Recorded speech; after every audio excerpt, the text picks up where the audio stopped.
Hey mama, let's talk about delegation. I know, it's hard.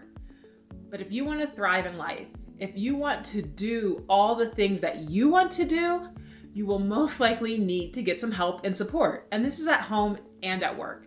And what I found in working with women and in my personal life is that there's two big fears that people have when it comes to delegation. And those fears are really just myths. So I want to bust these myths for you to make it easier for you to delegate. When I first became a manager, I was promoted largely because of the volume of work, at least in my eyes, the volume of work that I could produce at a high quality, of course. But I really was like going above and beyond. And when somebody gave one, I would give 1.5 or 2. When somebody gave 2, I would give 3 or 4, right? I was always doing more. And so when I got promoted to manager, I was stuck. And I say stuck because it wasn't the right path forward, but I was stuck in this mode of I need to do more, I need to do more, I need to do more. Right now that I'm a manager, I have to do even more. And that wasn't the case. The case was that once I became a manager, it's not that I needed to do more, it's that I needed to do different. I needed to instead lead people. I needed to manage people. I needed to ensure that my team delivered rather than making sure that I was the only one producing. And that meant that I had to learn how to delegate. And it was hard. I faced 2 different fears and came through them. And here's the really great thing. Once I got better at delegating at work, I got better at delegating outside of work, right? At home, in my personal life, with my friends, with my community, with my family. I got a lot better with getting the support that I needed with delegating and clearing my plate than I had ever been. So this is one of those win-win situations. When you figure it out at work, you figure it out for your personal life and things just get better. And I want to be sure to highlight this fact that delegation is a skill, which is good. It means that you can learn to do it and that you can continually get better at it. Delegation is not a talent. It's not like some people are born better to able to delegate and other people aren't. It's a skill and you can learn it and you can develop it. But first you have to approach it with joy and enthusiasm, and that's really hard to do if you are afraid of what delegating might do to your life or bring to you or not bring to you. And so I want to bust these myths. So the first myth, the first thing that holds people back from delegating is that I shouldn't delegate it because no one can do it like me. They're not going to do it the same way that I do it. They're not going to do it as good as I'm going to do it. And so I really shouldn't delegate it. Now, here's the truth. No one's going to do it like you. No one is going to do the thing like you because only you are you. Only you are so awesome and amazing, and only you have the standards that you have. No one's gonna do it exactly like you do, but that's okay. There's more than one way to scramble an egg. And so what you need to do is think it's not about whether or not they're gonna do it like you, it's are they going to do it to a level of satisfaction that meets the outcomes that you need.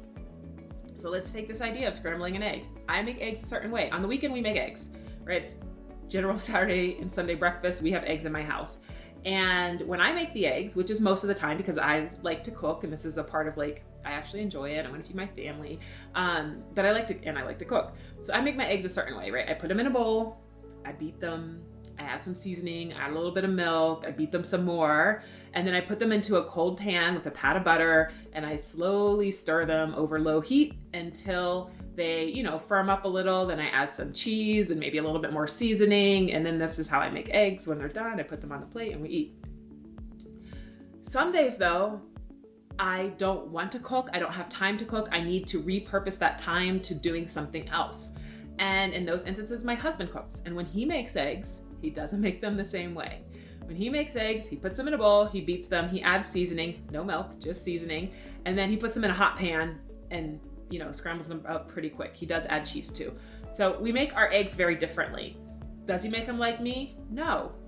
Do they taste good? And do we all, end up nourished? Yes. And that is the outcome that I want. Tasty, nourishing food, right? And so it's okay if he doesn't do the same way I do. We still get to eat hot food on a weekend. And so that is really, truly, right, the focus. There's more than one way to scramble an egg, and you got to remember that when it comes to delegating. If you can be very clear and specific about the outcome that you want, it doesn't have to be exactly like you would do it. It just has to get done. The second myth when it comes to delegating that I need to bust for you is that when you delegate, you're going to be less valuable. Value changes over time. So again, look, when I was a manager, I thought that my value came from producing, from doing more. But what I realized was my value evolved with my new role, right? And my value then became, how do I help others to produce more? And that's the same with delegating. With delegating across all areas of your life, however you want to clear your plate, it's going to allow you to focus on the areas where you can add more value, where you can add the most impact. Your value evolves over time. And so over time, the things that you do need to change so that you can continue to grow and add value in new and better and different ways, right? But that fear, is real. And I get it. I think it's not just at work, it's in the world, in society. As women, we are largely valued for what we can do for others rather than intrinsically for who we are. And one, that's silly because you are amazing just as you are, not for what you can do for others. You're amazing because you are you, because you bring your best to the world. And delegating helps you to bring your best to the world, right? So if you can free your plate of the areas where you don't make the most impact, right? The little things, the small things, the things that ultimately eat your time and eat your energy and stop you from being able to actually deliver on the areas where you, again, add the most value, then you can really start to focus on those areas and bring your best to the world. So listen, when it comes to delegating, you don't need to feel bad about it. And you also don't need to be frustrated that no one's going to do it like you, because it doesn't matter if they do it like you. What matters is, does it get done? And you're not going to be less valued for delegating work. You're going to free yourself up so you can focus on the areas where you add more value. Delegation is key to thriving. And so I hope that you can take these ideas and apply them right now directly to your life. So I want you to take a moment and think about what is holding you back from delegation. Is it one of these two fears? If so, can you please commit in this moment to not letting those fears lead you forward? And I want you to pick one action that you are going to delegate today.